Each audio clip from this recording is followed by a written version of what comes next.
Madam. Dragon pala ito? ka. Siyempre. Paris yan ah. Ha? Oh, Paris. Paris. Meron din akong Tokyo. Saan Paris siya, madam? Sa Retiro? Oo, sa Retiro. Laloma branch. Gusto niyo malaman kung sino ang mga Sino yan? Kanina yan, madam. Papakilala ko sa inyo kung sinong may-ari nito. Let's go! Hello mga my love! Siyempre, nabigyan tayo ng chance makilala ang isang atleta na proud tayo ngayon. Siyempre, dito tayo sa NBC sa panel with Boss Migs. Ayan. At patatagalin po ba natin? Ito, si Nesty Petecho. Ayan! Yay! Diba? Si Nesty kasi, namimili siya ng sapatos dito sa NBC sa panel. Binigyan natin siya ng 25,000 worth ng items para regalo sa sakripisyong binigay niya and also sa karangalan na binigay sa atin. Pride na binigay sa ating mga Pilipino. Pero Nesty, meron lang akong dalawang katanungan. Sino si Nesty Petecho bago maging isang atleta? Simpleng batang nangangarap lang po dati na matulungan yung magulang ko. Siyempre, mahirap po talaga, wala po kami.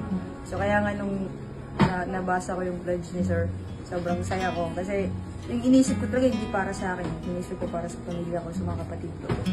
Kasi, ako, kahit pa paano, nakaka-provide na ako ngayon sa tulong ng yung nag-medal ako last, tas plus ngayon.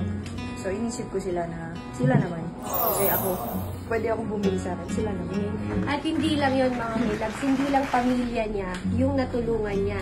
Naitaas niya ulit ang dignidad ng ating lahi. At pangalawang tanong, ito na talaga magandang tanong.